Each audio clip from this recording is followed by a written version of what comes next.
CH7 hospital ward manager room का दरवाजा खोलता है। अयान रूम के अंदर जाता है। पीछे पीछे मैनेजर भी अंदर जाता है। जमीन पर खून फैला हुआ है और सोफे की साइड में जमीन पर रजा दोनों पैरों के बीच अपना मुंह छुपा कर चुपचाप बैठी है। अयान और मैनेजर रजा को साफ साफ नहीं देख पा रहे। अयान रजा के पास जाता है और देखता है उसके एक हाथ में टूटी हुई कांच की बोतल और दूसरा हाथ से खून बह रहा है। देखकर साफ पता चल रहा था कि रजा ने कुछ देर पहले ही अपने हाथ की नस काटी है। अयान जेब से रुमाल निकालता है और रजा के हाथों में बांध देता है। जैसे ही अयान की नज़र रजा के चेहरे पर पड़ती है वह शॉक्ड हो जाता है। उसके पैर लड़खड़ा कर कुछ कदम पीछे चले जाते हैं। जैसे ही अयान अपने होश में वापस आता है वह जल्दी से रजा को गोद में उठाता है और कमरे से बाहर चला जाता है। यह नज़ारा देखकर क्लब का मैनेजर बहुत घबरा जाता है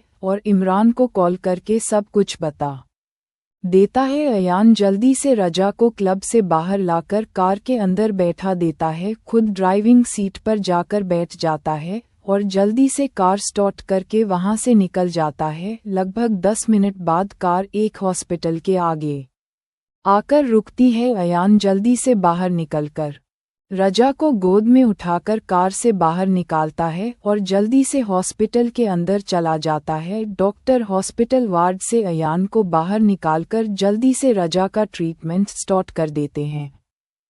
25 मिनट के बाद डॉक्टर वार्ड से बाहर आते हैं। अयान वार्ड के बाहर ही खड़ा था। डॉक्टर अयान के पास आता है और बोलता है, इनका थोड़ा सा भी खून और बहता तो इनको बचाना इम्पॉसिबल हो जाता।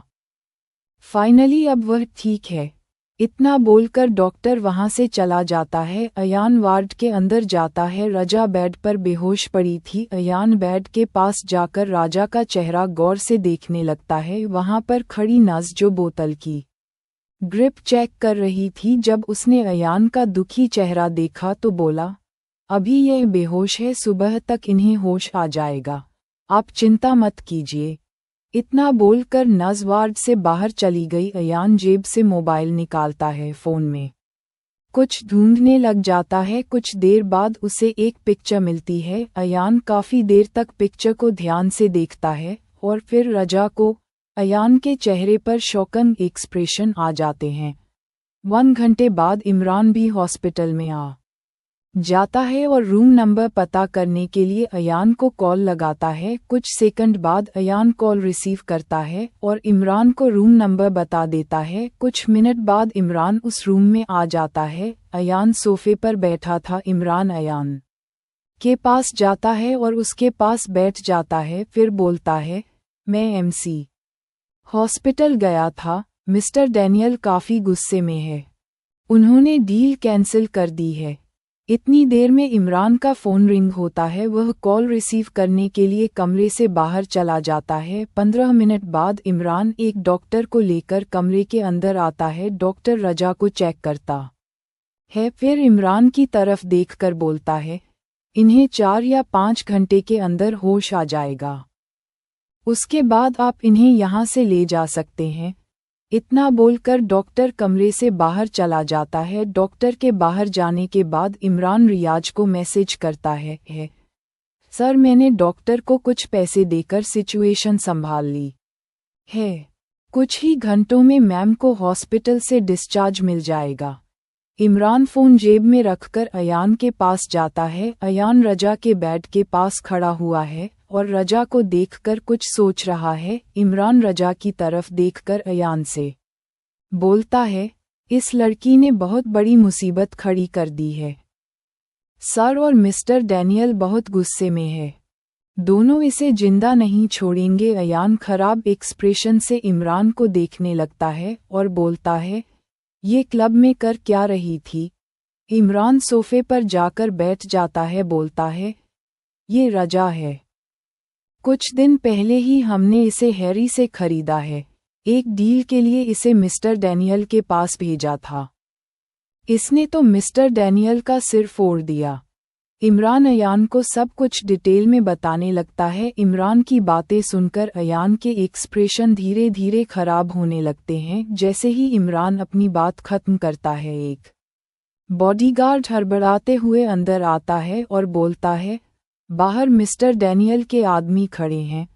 अयान और इमरान दोनों बॉडीगार्ड के साथ बाहर चले जाते हैं। 20 मिनट के बाद कमरे में रजा को होश आता है। वह कमरे में चारों तरफ देखती है और फिर खुद को, उसने पेशेंट की ड्रेस पहन रखी है। जिस हाथ की नस को उसने काटा था उस पर पट्टी बंधी हुई है। कमरे का नज़ारा देखकर रजा को समझ में आ गया, वह हॉस्पिटल में है।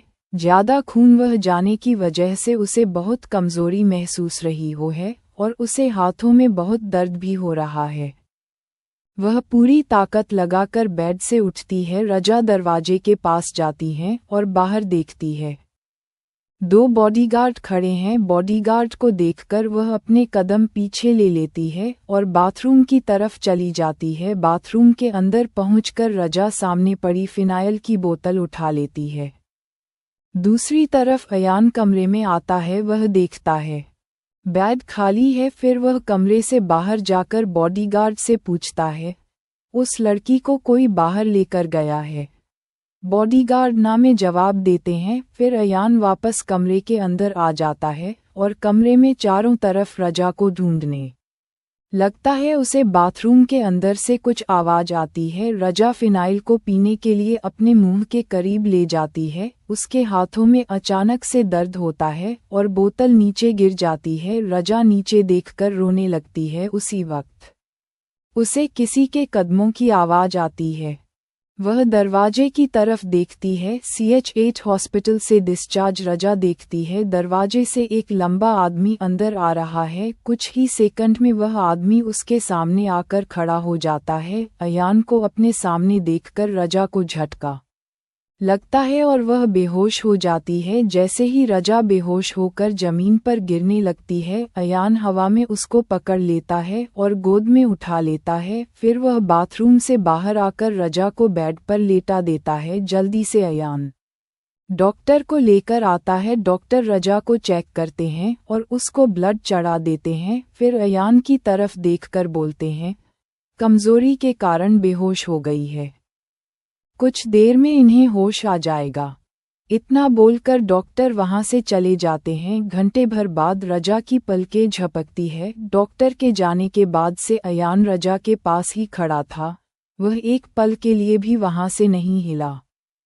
रजा को होश में आते देख अयान के चेहरे पर थोड़ा सुकून आया। धीरे धीरे रजा अपनी आंखें खोलती है और सामने अयान को देखती है। रजा हैरानी से अयान को देखने लगती है। अयान रजा को बेड पर बैठता है और टेबल से पानी का गिलास उठाकर उसे अपने हाथों से पानी पिलाता है। पानी पिलाकर अयान रजा के सामने बेड पर बैठ जाता है और रजा को देखने लगता है। ज़्यादा खून बह जाने की वजह से रजा का शरीर कमज़ोर और बेजान हो गया है और उसकी स्किन सफ़ेद पड़ गई है। रजा अयान को फेस नहीं कर पा रही। उसे बहुत रोना आ रहा, इसलिए उसने मुंह नीचे कर लिया। थोड़ी देर चुपचाप रहने के बाद अयान बोला, मुझे यकीन नहीं हो रहा कि तुम मरना चाहती हो। अयान की बात सुनकर रजा की आंखों से आंसू बहने लगते हैं। रजा रोते हुए दबी आवाज में बोलती है, तुम्हें नहीं पता मेरे साथ क्या हुआ है, पता होता तो ऐसा नहीं बोलते। अयान फिर से बोलता है, तुम्हें क्या लगता मरने से सब कुछ ठीक हो जाएगा? अयान की बातें सुनकर रजा मन में बोलती है, तो क्या फिर हर रात बिस्तर पर किसी ना किसी को खुश करूं? रजा को चुपचाप देखकर अयान फिर से कुछ बोलने वाला होता है। इमरान कमरे के अंदर आता है और अयान को लेकर बाहर चला जाता है। ये देखकर रजा के चेहरे पर एक कड़वी मुस्कान आ जाती है। फिर वह अपने चेहरे से आंसू साफ करते हुए मन में बोलती है, तो यह मिस्टर शेख के लिए काम करता है। कमरे के बाहर अयान इमरान से पूछता है, क्या हुआ? इमरान जवाब देता है, मैं मिस्टर डैनियल के पास जा रहा हूँ। उन्होंने CR हॉस्पिटल में बहुत बड़ा तमाशा खड़ा कर दिया है। तुम यहाँ इस लड़की को संभाल लेना। इतना बोलकर इमरान जल्दी में वहां से चला जाता है। एक नर्स अयान के पास आकर कहती है डिस्चार्ज के लिए कुछ फॉर्मेलिटी पूरी करनी है। बोलकर नर्स अयान को अपने साथ रिसेप्शन पर ले जाती है। अयान जल्दी से फॉर्मेलिटी पूरी करता है और बिल पे करके रजा के पास आ जाता है। नर्स ने रजा को हॉस्पिटल के कपड़े चेंज करा दिए थे। कुछ ही देर के अंदर अयान रजा को लेकर हॉस्पिटल के पार्किंग एरिया में आ जाता है। रजा को कार में बैठाकर खुद ड्राइविंग सीट पर आ जाता है और कार स्टार्ट करके हॉस्पिटल से बाहर निकल जाते हैं। हॉस्पिटल से काफ़ी दूर आने के बाद रियाज अपनी नज़र रजा की ओर घुमाता है। रजा चुपचाप सीट पर बैठी हुई है और बाहर देख रही है। अयान रास्ते में कई बार रजा से बात करने की कोशिश करता है पर रजा उसकी बातों का कोई रिस्पांस नहीं देती। लगभग 40 मिनट बाद कार एक घर के बाहर रुकती है। अयान कार से बाहर निकलता है और दूसरी तरफ जाकर रजा के लिए दरवाज़ा खोलता है। रजा कार से बाहर निकलती है और अयान के पीछे पीछे घर के अंदर चली जाती है। अयान किसी औरत को आवाज़ देता है, आंटी। आंटी कुछ सेकंड बाद एक 35 साल की औरत अलीना किचन से बाहर निकलती है और अयान के पास आती है। अलीना घर की केयरटेकर है। अयान अलीना से कहता है, आंटी यह रिया है, रिया को गेस्ट रूम में ले जाओ। अलीना रिया को गेस्ट रूम की तरफ ले जाती है। अयान राजा को रिया कह रहा है। रजा को हॉस्पिटल ले जाते वक्त अयान की शर्ट पर रजा का खून लग गया था, इसलिए अयान अपने कमरे में जाकर शर्ट चेंज करता है। 10 मिनट बाद अयान गेस्ट रूम के अंदर आता है। उसने हाथों में एक ट्रे पकड़ी है जिसमें एक सूप का बाउल और कुछ मेडिसिन है। रजा चुपचाप सोफे पर आंखें बंद करके बैठी है। कदमों की आवाज़ सुनकर वह अपनी आंखें खोलती है। अयान रजा के पास गया और उसने ट्रे रजा के सामने टेबल के पर रखी और बोला, तुमने कुछ खाया नहीं होगा, जल्दी से सूप पी लो। अयान रजा के पास सोफे पर जाकर बैठ गया। काफ़ी देर हो गई पर रजा ने सूप नहीं पिया। अयान सोफे से खड़ा हुआ और एक चेयर रजा के सामने लाकर रख दी, फिर उस पर बैठ गया। उसने टेबल से सूप का बाउल उठाया। अयान रजा को सूप पिलाने की कोशिश करने लगा, जल्दी से सूप पी लो, उसके बाद मेडिसिन भी लेनी है। रजा ने मना कर दिया, मुझे सूप नहीं पीना है। अयान फिर से चम्मच रजा के होठों के पास ले जाता है। इस बार रजा अयान के हाथों को झटक देती है और चम्मच जमीन पर गिर जाता है। अयान को गुस्सा आ जाता है। वह जोर से रजा के ऊपर चिल्लाता है, रिया अब बस करो, तुम्हें क्या लगता है खाना ना खाने से या मर जाने से सब कुछ पहले जैसे हो जाएगा? इन सब से कुछ नहीं होगा। कुछ देर रुकने के बाद अयान रजा के सामने घुटनों के बल जमीन पर बैठता है और रजा का एक हाथ अपने हाथों में लेकर बोलता है, मैं तुम्हें इन सब से बाहर निकालने की पूरी कोशिश करूंगा। है रजा अयान की आंखों में आंखें डालकर गुस्से से बोलती, तुम उसके आदमी हो ना, उस रियाज शेख के, तुम सब एक जैसे हो। घटिया। रजा अपना हाथ अयान के हाथ से हटाकर उसे जमीन पर धक्का दे देती है। चनाइन रियाज आ गया। अयान फर्श से खड़ा होता है और रजा को हैरानी से देखने लगता है। फिर कुछ देर बाद बोलता है, तुम मुझे गलत समझ रही हो।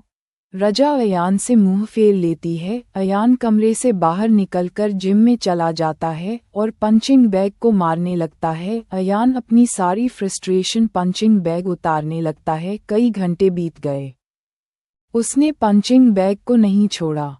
अयान की टी शर्ट पसीने से गीली हो गई है। कुछ देर बाद अयान पंचिंग बैग को छोड़कर एक कोने में चला जाता है और अपना एक हाथ सर पर रखकर जमीन पर बैठ जाता है। अयान काफ़ी टेंशन में दिख रहा है। थोड़ी ही देर में सुबह हो जाती है। इमरान का अयान के पास मैसेज आता है, आज 11 बजे सर की फ़्लाइट लैंड हो रही है, मुझे उन्हें रिसीव करने एयरपोर्ट जाना है।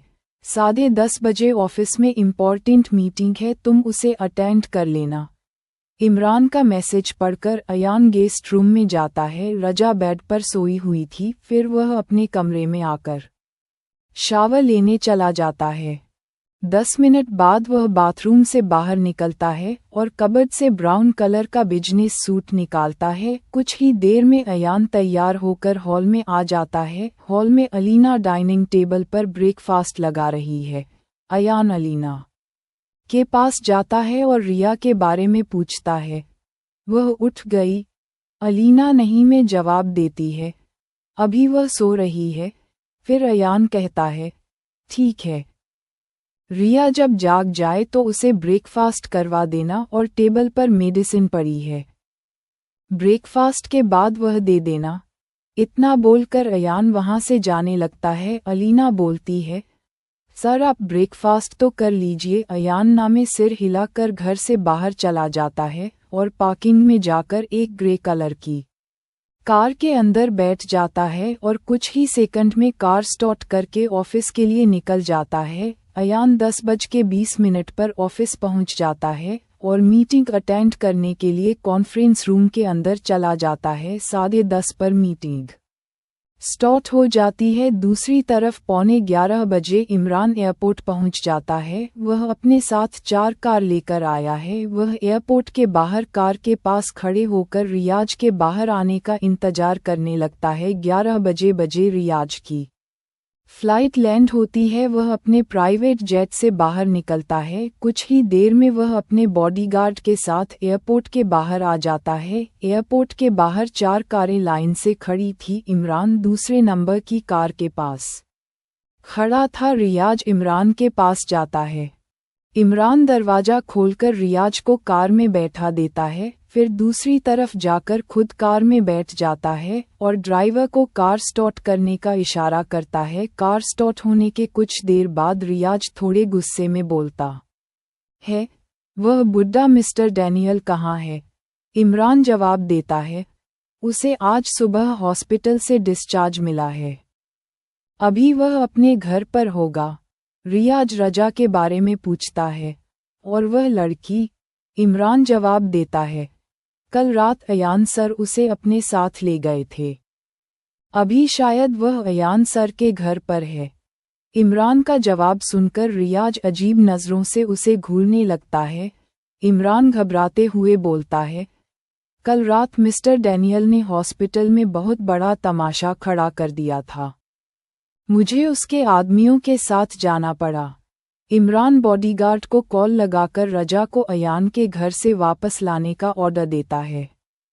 आधे घंटे के अंदर कुछ बॉडीगार्ड अयान के घर पर पहुंच जाते हैं। उन बॉडीगार्ड को वहां देखकर अलीना अयान को कॉल लगाती है, पर उसका फ़ोन नहीं लगता। मीटिंग में होने की वजह से अयान अपना फ़ोन स्विच ऑफ कर देता है। फिर एक बॉडीगार्ड आगे आकर अलीना से बोलता है, हमें इमरान सर ने राजा मैडम को लेने के लिए भेजा है।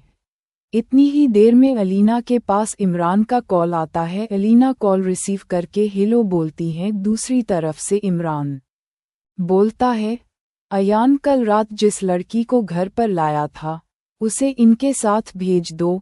इतना बोलकर इमरान कॉल कट कर देता है। अलीना गेस्ट रूम के अंदर जाती है। रजा बेड पर बैठी है। उसे देखकर साफ पता चल रहा है कि वह कुछ देर पहले ही नींद से जागी है। अलीना रजा के पास जाती है और बोलती है, मैम कुछ लोग आपको लेने आए हैं।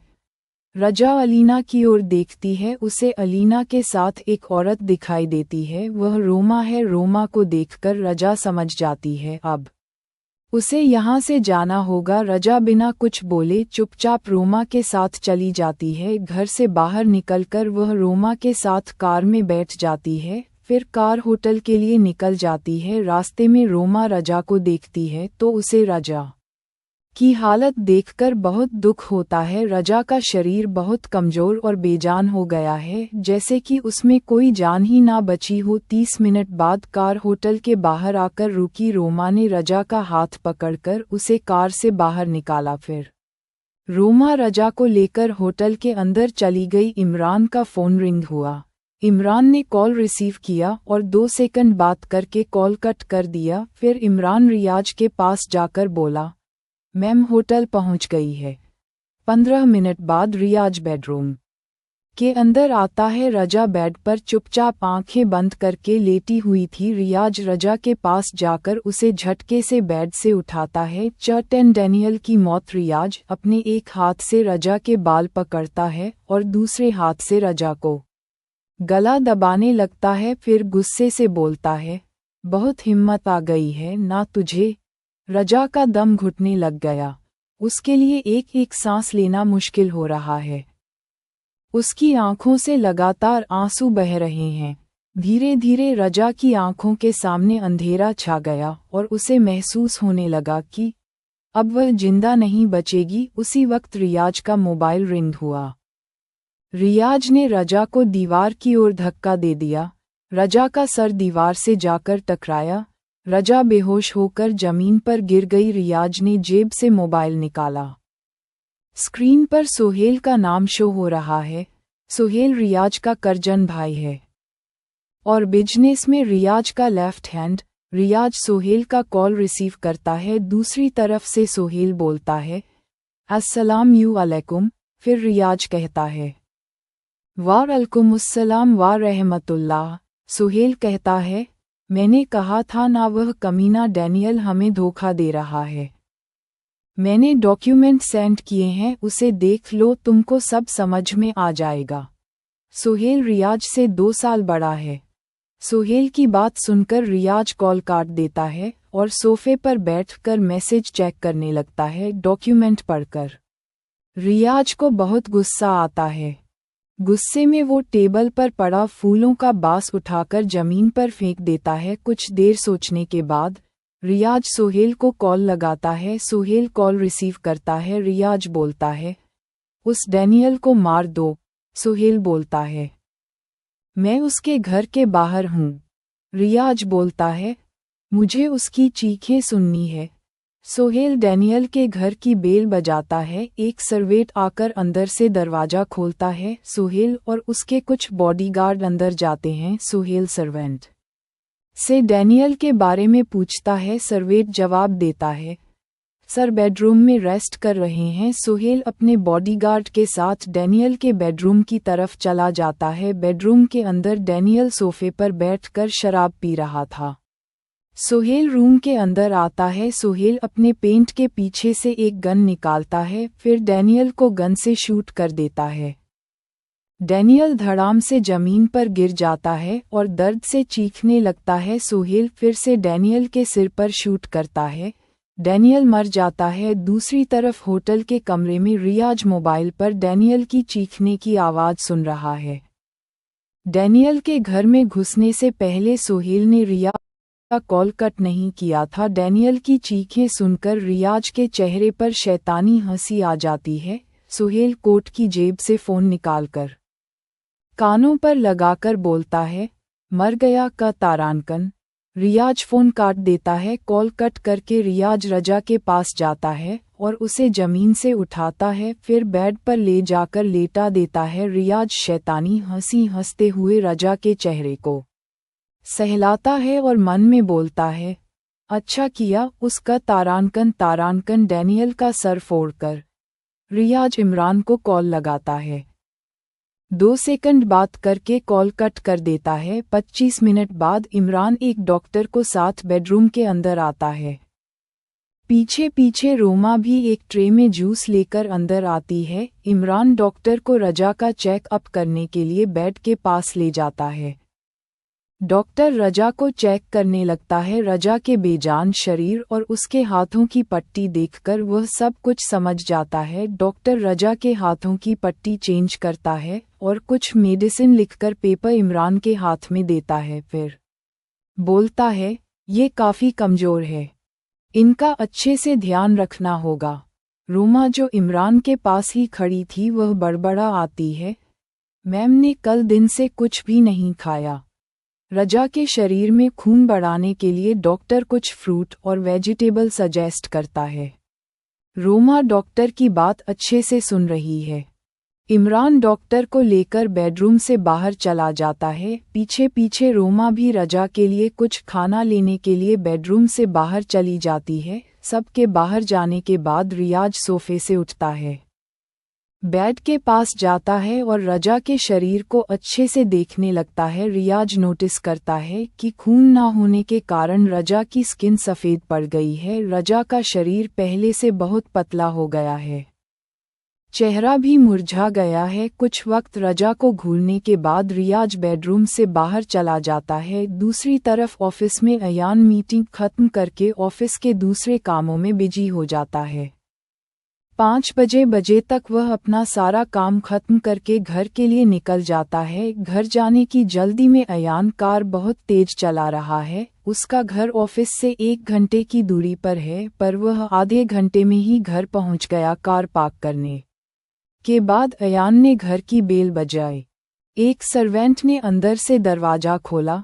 अयान जल्दी से घर के अंदर आया और रजा से मिलने के लिए गेस्ट रूम में चला गया। अयान को गेस्ट रूम में रजा कहीं नहीं दिखी। फिर उसने बाथरूम में भी चेक किया, वहां पर भी कोई नहीं था। अयान गेस्ट रूम से बाहर निकलकर किचन में अलीना के पास गया और राजा के बारे में पूछने लगा। अलीना ने जवाब दिया, सुबह कुछ बॉडीगार्ड घर आए थे, मैंने इमरान सर को कॉल किया, उन्होंने मैम को उन बॉडीगार्ड के साथ भेज देने को कहा।